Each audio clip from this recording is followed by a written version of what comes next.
مگر حضور علیہ السلام نے تو 17 مہینے مسجد اقصیٰ کی طرف رک کر کے نماز پڑھتے رہے. تو پھر بتاؤ کہ مسجد اقصیٰ پھر کتنی مقدس اور محترم جگہ ہوگی, کتنی عظمت والی جگہ ہوگی.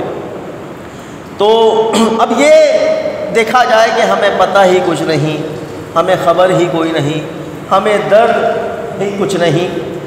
مگر بعض اوقات دیکھا جائے کہ یہ دور ایسا دور چل رہا ہے کہ پہلے تو ایسا ہوتا تھا کہ سوتے ہوئوں کو جگانا پڑتا تھا, مگر اب حالت یہ ہو گئی ہے مسلمانوں کی خاص کر کہ مسلمان جاگ رہے ہیں مگر پھر بھی ان کو جگانا پڑتا ہے, جاگتے ہوئوں کو جگانا پڑتا ہے.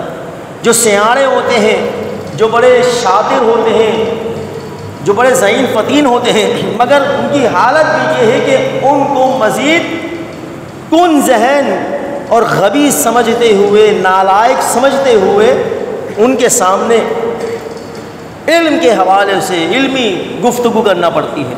ان کو مزید اور دماغی توازن کو مزید جو ڈس بیلنس ہے اسے متوازن رکھنا پڑتا ہے. یہ مسلمانوں کی دیکھا جائے تو حالت ہو چکی ہے. اب اگر مولوی کوئی بھی بات کر دے تو سامنے والا کہتا ہے دیکھو مولوی گالی دیتا ہے, مولوی کو کیا ہو گیا. اور اگر یہی بات دیکھا جائے قائد اعظم محمد علی جناح بانی پاکستان, آپ نے یہ کہا کہ اسرائیل جو ہے وہ امریکہ کی ناجائز اولاد ہے, یہ قائد اعظم کے الفاظ ہیں. تو پھر تمہیں لبرلزم جو ہے, جو مسلمانوں کا مذاق اڑانے والے ہیں, مسلمانوں کی تہذیب اور اخلاقیات کا, ان کے شعار کا, ان کی جتنی بھی ایکٹیویٹی ہیں جس سے دین کو اسلام کو فروغ ملتی ہے, ان کا مذاق اڑانے والے ہیں, پھر تو انہیں یہ بات ہضم کر لینی چاہیے کہ واقعی امریکہ ہی سب کو پال رہا ہے, کہ اسرائیل کو قائد اعظم نے امریکہ کی ناجائز اولاد کہا. اور پھر واقعی ان ناجائز اولادوں کا حال اگر دیکھا جائے, ان کے پاس اتنی طاقت آ گئی ہے, قوت آ گئی ہے کہ یہ کسی کو مسجد اقصیٰ میں نماز پڑھنے نہیں دیتے, بلکہ نہتے لوگ, معصوم بچے بچیاں, بوڑھے, عورتیں, مرد و خواتین, ان پر بم برسا دیے جاتے ہیں, ان کو نیست و نابود کرنے کی تیاریاں کر دی جاتی ہیں. تو اتنا ظلم و ستم ان پر ڈھا دیا جاتا ہے.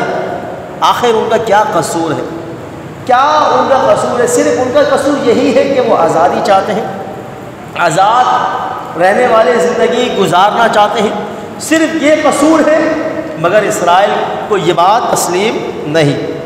تو دیکھا جائے کہ مسلمان, بھئی یہ بھی تو انسانیت میں آتے ہیں, انسانی حقوق کی جب بات ہوتی ہے, ہیومن رائٹس کی جب بات ہوتی ہے, تو کیا صرف اس کے اندر کفار ہی شامل ہوں گے؟ اور مسلمان کا حق ہے. حقیقی درس تو انسانیت کا در حقیقت دیکھا جائے وہ اسلام سکھا رہا ہے. مسلمانوں نے لوگوں کو یہ درس سکھایا, مگر آج انسانی حقوق کی باتیں کرنے والی تنظیمیں آج کہاں ہیں, کہاں مر گئیں؟ کیوں وہ مسلمانوں پر ہونے والے ظلم کے خلاف آواز نہیں اٹھاتے؟ کیوں اقوام متحدہ کے اندر کیوں وہ علل اعلان بابانگے دہل جو ہے وہ یہ بات نہیں کرتی کہ مسلمانوں پر دنیا بھر میں ظلم و ستم ہو رہا ہے, چاہے وہ سیریا ہو, شام ہو, لبنان ہو, مصر ہو, یمن ہو, عراق ہو, بغداد ہو, شام ہو, فلسطین ہو, کشمیر ہو, ہندوستان ہو, جہاں جہاں مسلمان آباد ہیں. آپ دیکھیں کس طرح مسلمانوں کو گاجر مولی کی طرح کاٹا جاتا ہے, ان کو ذبح کر دیا جاتا ہے, ان کے خون کی کوئی حرمت ہی نہیں رہی.